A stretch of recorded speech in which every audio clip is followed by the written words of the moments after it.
Bonjour, ici c'est Ronas Dev. Dans cette partie de vidéo maintenant, on va s'occuper de l'ajout d'un article, c'est-à-dire d'un modèle d'habit dans la base de données. Ouais. Et si vous venez sur ce bouton maintenant, regardez en bas à gauche ici, vous allez voir, le bouton nous amène vers la page ajouter.php. Mais quand vous cliquez là-dessus, vous allez trouver l'erreur not found. Parce que quoi, on n'a pas encore créé la page qui permet d'ajouter un nouvel article dans la base de données. Donc on va s'occuper dans cette vidéo maintenant et de cette page-là.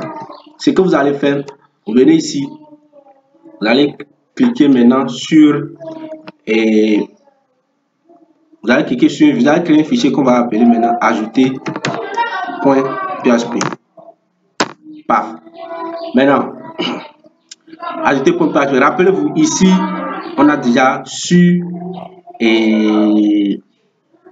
le bouton, on a déjà créé le lien qui nous amène vers la page ajouter.php. Donc ici maintenant, on va s'occuper simplement de la page ajouter.php. Ce qu'on va faire, la première chose qu'on va faire, on aura besoin d'une connexion à la base. Si on veut ajouter un nouvel article, donc on crée maintenant ça.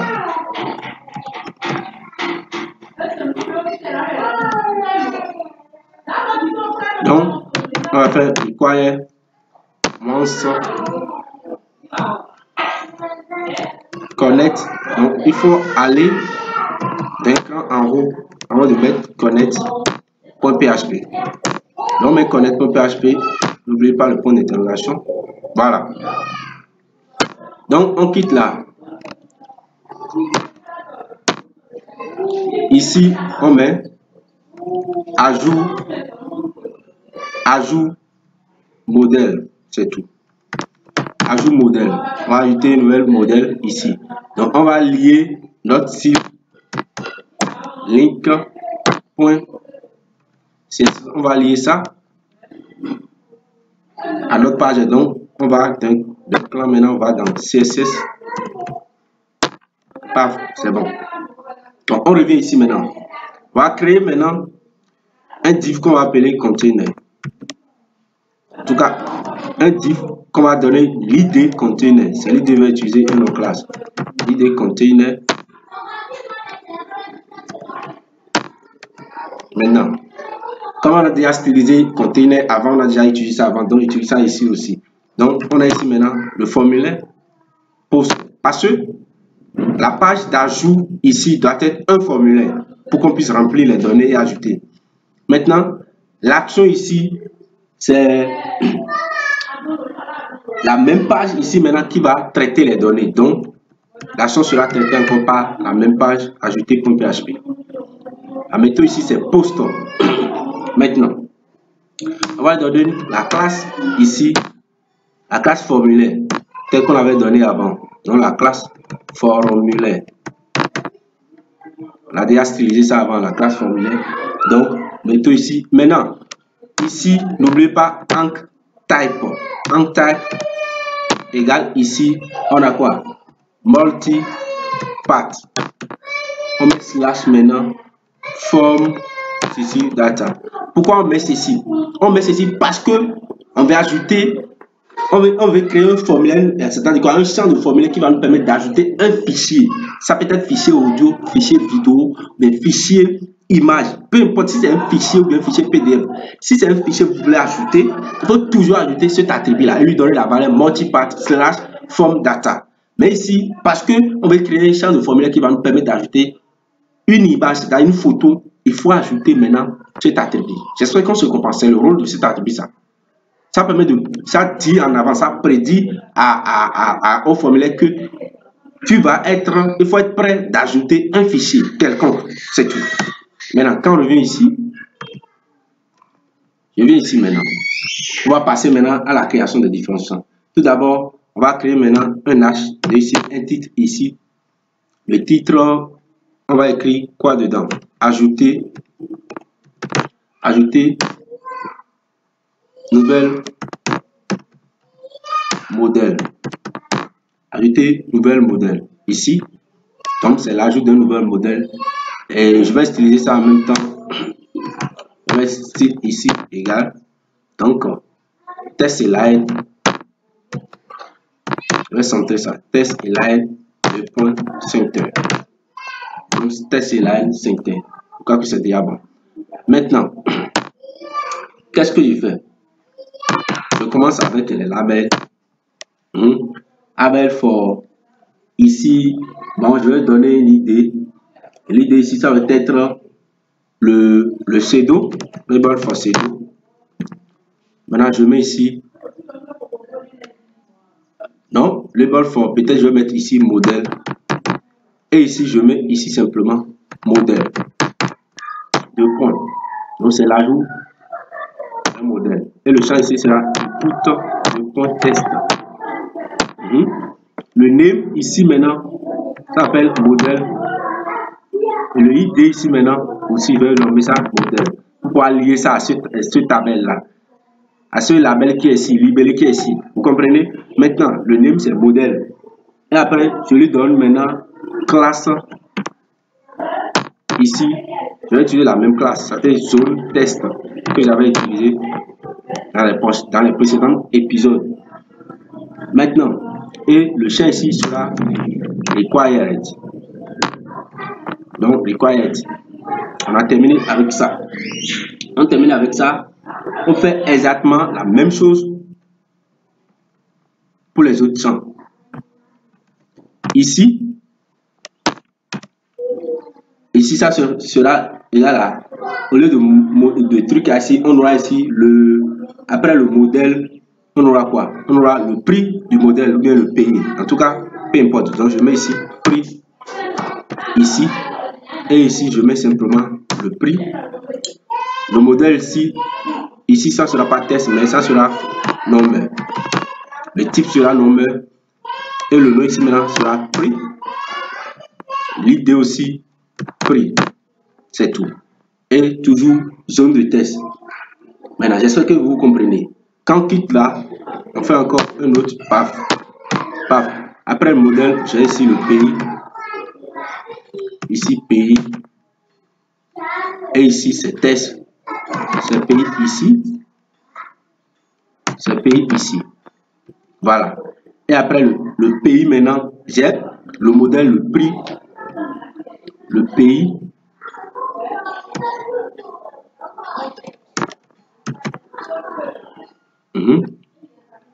Le pays. Après le pays maintenant, j'aurai quoi? J'aurai maintenant la photo. Champ qui permet d'ajouter la photo. Le name ici de la photo, je vais le nommer photo.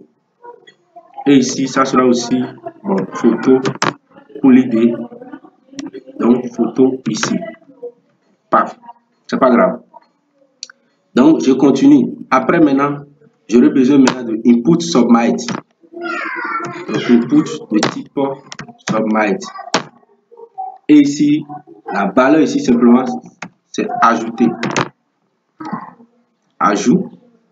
Et ici, je vais lui donner une classe submit. La classe submit. La classe submit, je vais lui donner name. Le name ici, ça sera btn add pour ajouter un nouveau formulaire, en tout cas un nouvel article. Maintenant, après ça, je vais lui donner ici un ID. Ici, l'ID submit. Je suis en train de répéter la même chose que login, c'est tout. Maintenant, ici, après ça, maintenant, si je viens ici, je vais essayer de tester ça. Donc, j'actualise. Voilà ce que j'obtiens. Paf. Voilà ce que j'obtiens. Voilà que c'est sympa. Non? Parce que j'ai utilisé exactement les mêmes classes que j'avais déjà stylisées. Les mêmes classes que j'ai utilisées pour login. Or, quand vient dans style, j'ai déjà toutes ces classes qui sont ici qui sont déjà stylisées. Donc, il n'y a plus de problème. Il suffit simplement de mettre des choses. Ça va donner ce que je veux. Sympa. Voilà, non, ça donne ce que je veux. Maintenant, ce qu'on va demander maintenant, qu'est-ce qui me reste maintenant à faire? Voilà, non, qu'est-ce qui me reste maintenant à faire? C'est tout. On a déjà tout maintenant, tout est sympa maintenant. Maintenant, qu'est-ce qui me reste maintenant à faire? Ce qui me reste à faire maintenant, c'est de traiter maintenant les informations, c'est tout. C'est de traiter les informations. Et comment on va traiter ces informations maintenant? Quand on vient ici, on va venir ici. Je vais mettre quelque chose, un lien ici qui va me permettre simplement de me rediriger vers le tableau de bord. Donc je mets ici un P et dans le paragraphe je mets un lien qui va me permettre de me rediriger vers le tableau de bord index.php et ici je mets simplement tableau de bord. Tableau de bord. C'est tout. Je mets tableau de bord. Ici, je vais lui donner une classe ici. C'est un lien, donc je lui donne une classe. La classe sera la même chose que submit. Donc je mets ici submit. La classe submit telle que je l'ai donnée ici aussi. Donc, je finis avec ceci. Je vais m'occuper maintenant de la gestion des erreurs, de la récupération de la gestion des erreurs. Donc je vais créer un libellé ici simplement. Un libellé simple à qui je vais donner, bon, un libellé simple. Label for, je laisse le for là. Simplement ici, je vais styliser ça en même temps. Donc style égal test line 5 heures, c'est tout. Test line 2.5 pour centrer le test. Et la couleur ici maintenant, je mets color de point. Je vais utiliser une couleur rouge, une couleur de 96 0406. C'est tout. Et dans ce libellé maintenant, je vais commencer le traitement. Le traitement des choses. Maintenant, je vais ouvrir maintenant la balise PHP. Je rentre dans PHP ici.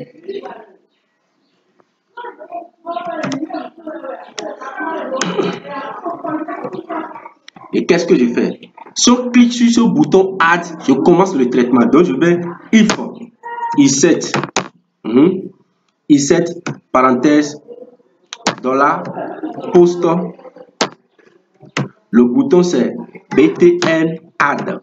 Quand on va cliquer sur ce bouton maintenant, je commence le traitement rapidement. Je commence le traitement. Qu'est-ce que je fais? Je commence le traitement. Je vais récupérer maintenant la valeur de chaque champ. Donc, je prends la valeur du champ modèle ici.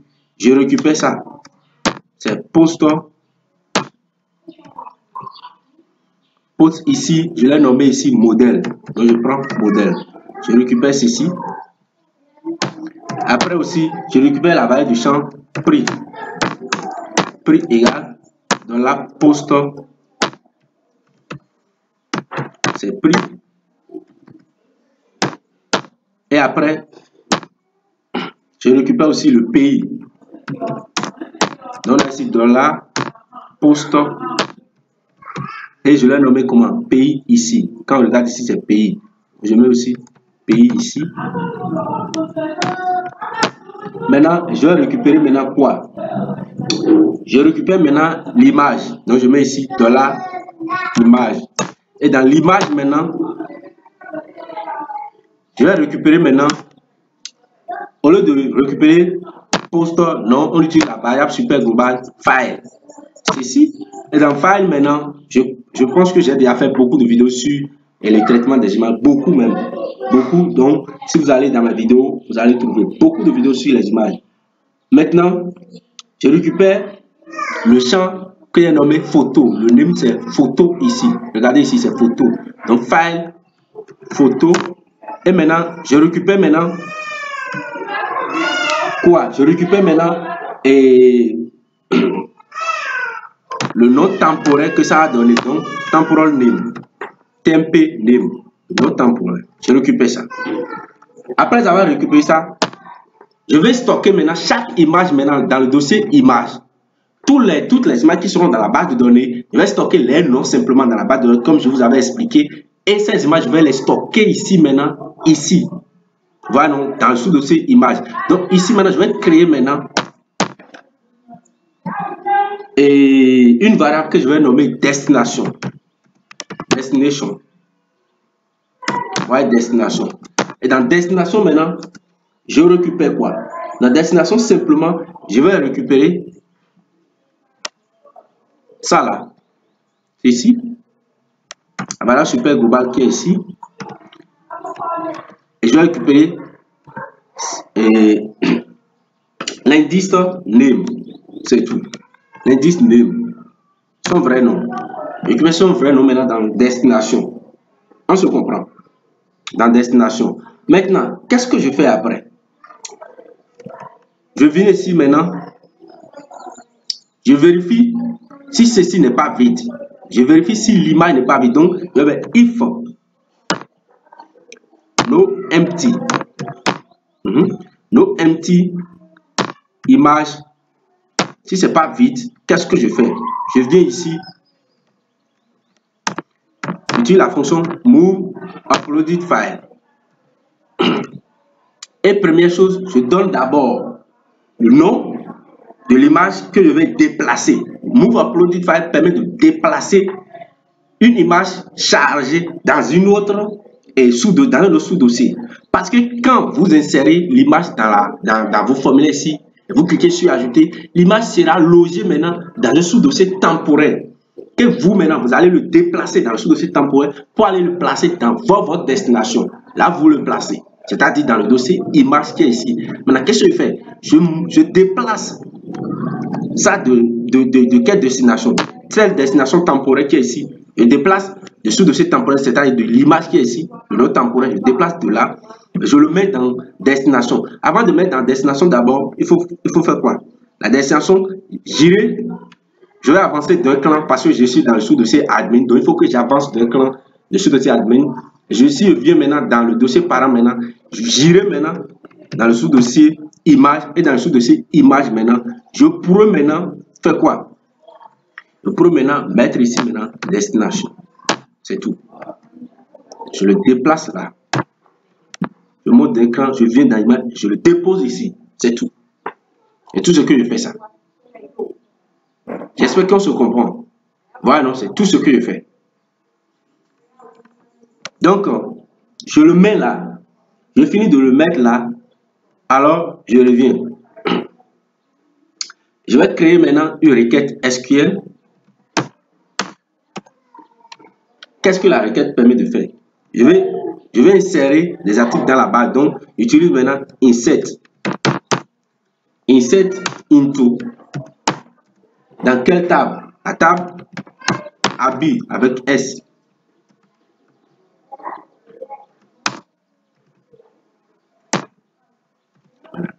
Quels sont les champs dans lesquels je vais installer des choses? Il y a modèle, le champ modèle.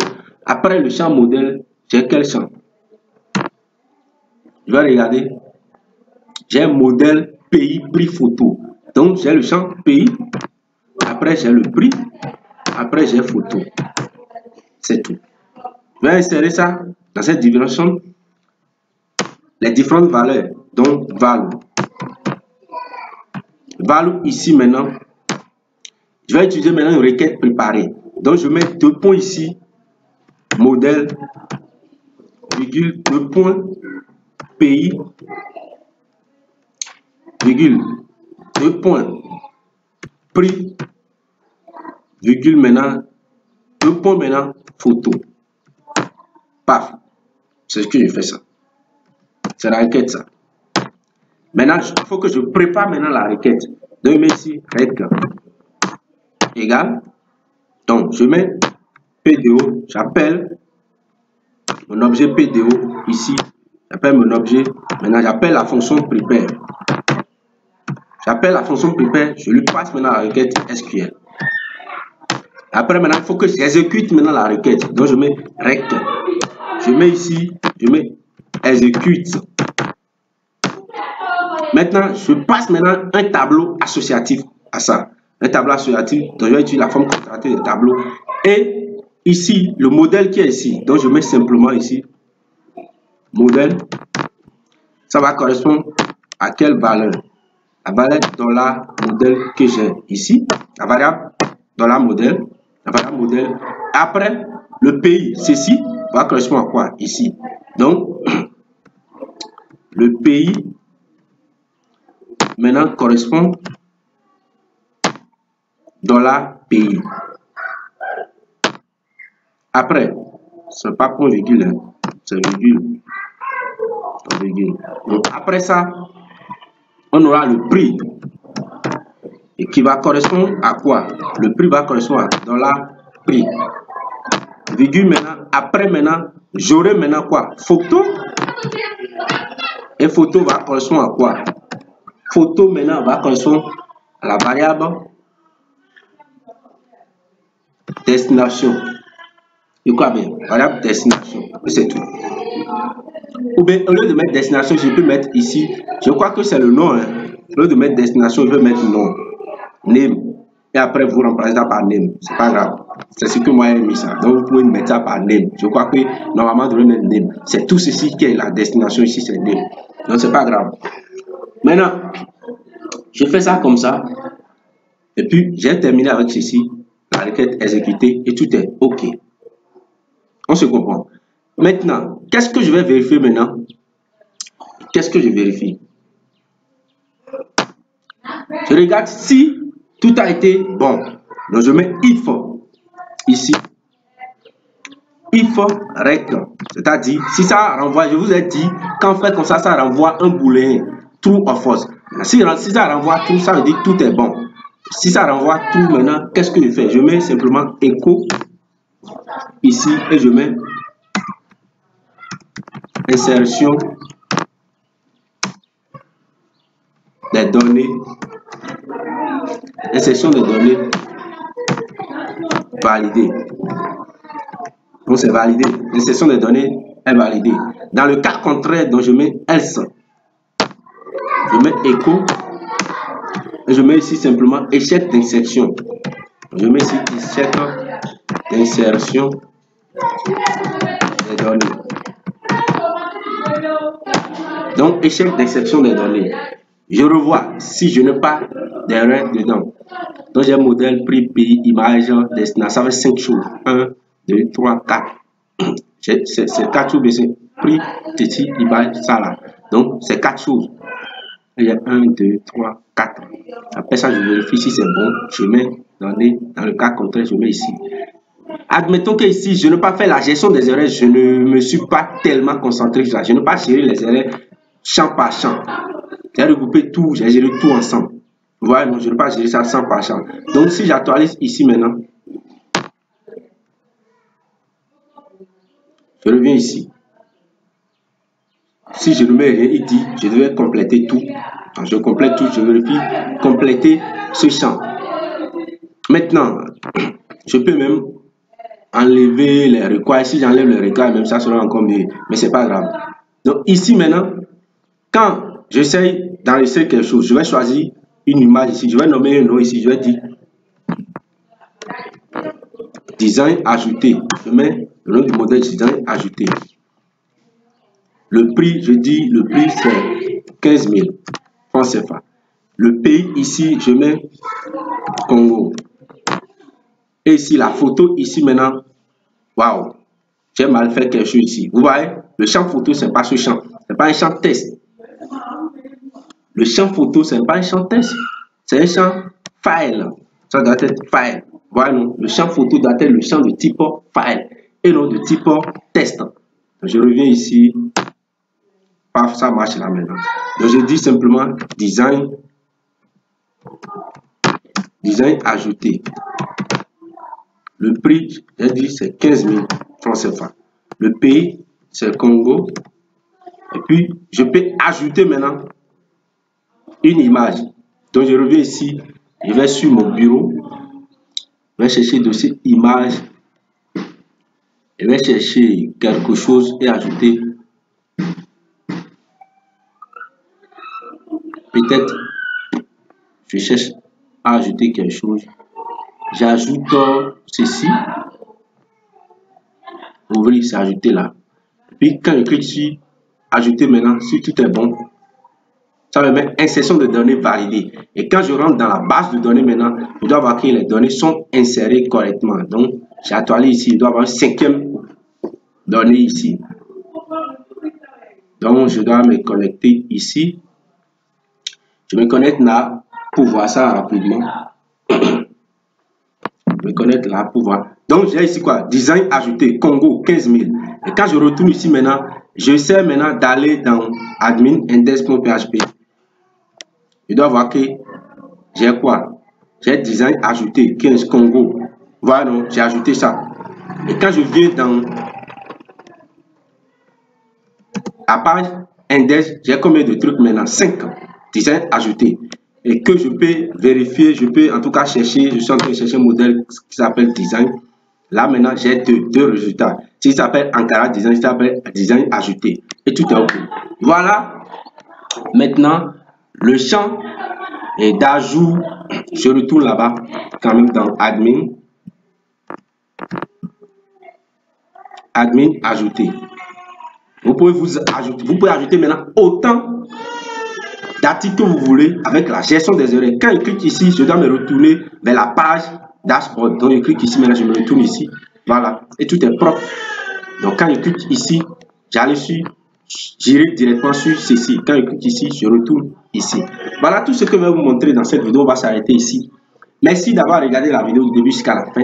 Si la vidéo vous a plu, n'hésitez pas d'aimer ça, de commenter, de dire ce que vous pensez de la vidéo. Ça fait chaud au cœur, ça nous encourage à continuer. Aussi, abonnez-vous si ce n'est pas encore fait et cliquez sur la cloche de notification pour ne pas rater la prochaine vidéo. Je crois que dans la prochaine vidéo, maintenant, on va s'attaquer. Ici, maintenant, on a géré l'ajout. Donc, on va s'attaquer à la partie qui nous permet de modifier un article. On va s'attaquer à ça. On va terminer avec ça. Après, on va passer à la suppression et passer à la déconnexion. Dans la prochaine vidéo, on va faire la modification d'un article. Et on va s'arrêter là. Merci beaucoup. Je vous dis ciao. À très bientôt.